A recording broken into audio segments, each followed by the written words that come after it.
So while my dad was in town, we decided to try something a little different, putting steak on a pizza.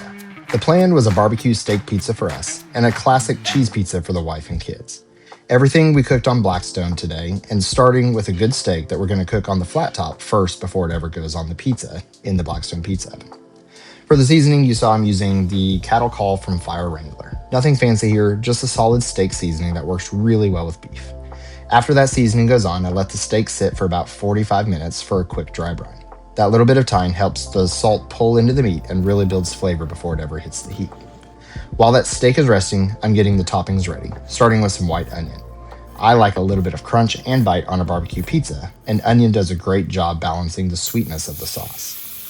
Once the steak has had time to sit, it goes straight onto the Blackstone flat top. The goal here isn't to cook it all the way to finished. We're just building a good sear and some flavor before it finishes later in the pizza oven. After a couple of minutes, it's time for the flip, and you can already see that crust is starting to develop, which is exactly what we're looking for. Now, I always use a probe, and when checking temps with probes, one thing that's worth paying attention to is where the probe tip actually is in the meat. Different spots can read different temperatures, especially if the probe hits fat instead of actual meat or gets too close to the heat source. Fat heats differently than muscle, so if your probe is sitting in a fatty pocket, it can give you a misleading reading. Always try to make sure that the tip is actually in the meat when you're checking your temperature. For this cook, I'm aiming to pull the steak somewhere between about 120 and 125. That gives us a little bit of room for carryover cooking, and it'll cook just a little bit more when it goes on the pizza.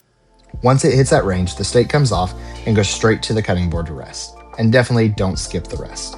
Resting the steak lets those juices redistribute so you don't lose them when you slice it. While the steak is resting, I start working on the cheese pizza for the family. The dough here is Trader Joe's pre-made herb pizza dough, and when you roll it out, the biggest thing is just trying to keep the thickness nice and even across the whole crust so it cooks evenly in the oven. Then we're going to make the barbecue sauce. For this one, which is really simple, it is a mix of barbecue sauce, pizza sauce, and some sweet red dirt seasoning from Bartlow's Barbecue. That seasoning brings just a little bit extra barbecue flavor and ties the whole thing together really nicely. Once it gets in the bowl, all we need to do is mix it up and it is ready to go.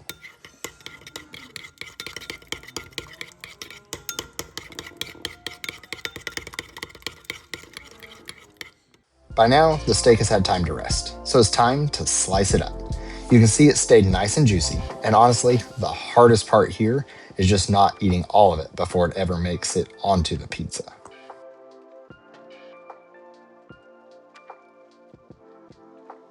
Once it's sliced, I start cubing it up into bite-sized pieces so it spreads evenly across the pizza, and every slice of pizza gets some steak on it.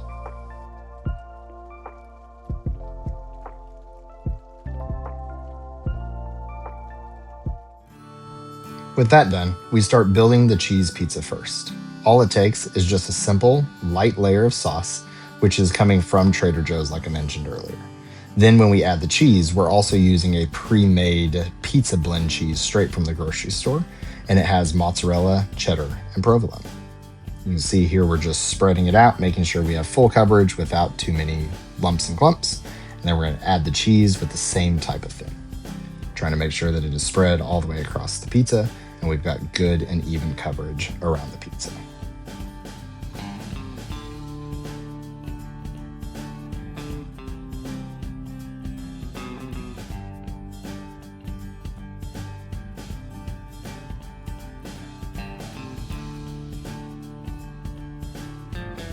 That one goes straight into the Blackstone Pizza Oven, which is running right around 550 degrees. And while that cheese pizza cooks, I start building the barbecue steak pizza. Instead of traditional pizza sauce, this one gets that custom barbecue sauce we mixed earlier. The cheese pizza cooks for about 4 minutes total. I rotate it about 3 minutes in so it cooks evenly, and then let it finish for about another minute.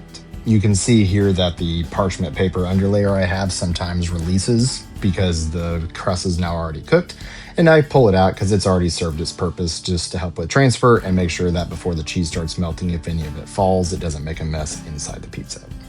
Once it comes out, you can see that the crust has some great color and the cheese is melted perfectly. It looked and smelled so good that honestly about half of it disappeared before I could even finish filming. And while with the stone in the pizza oven comes back to temperature, we start building the steak pizza. First the sauce, then a layer of cheese, followed by the onions and those steak cubes.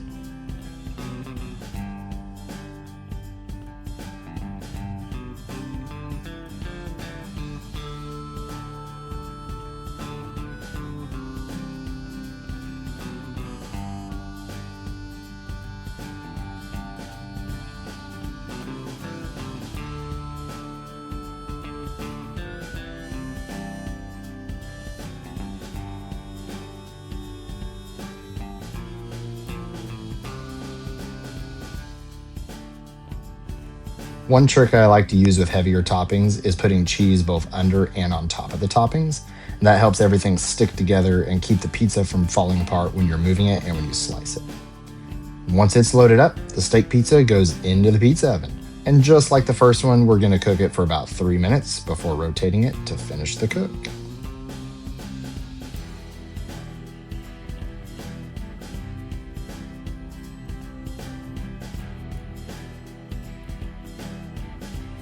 And here's your proof that they dug into the cheese pizza before I could even get a good final video of it.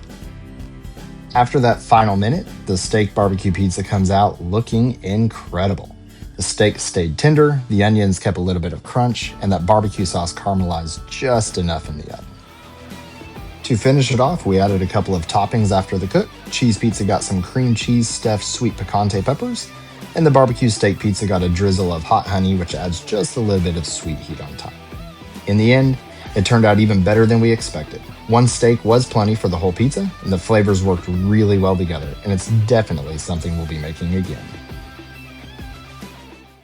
Thanks for watching. Like, comment, share, and keep the porch light on, and we'll see you next time.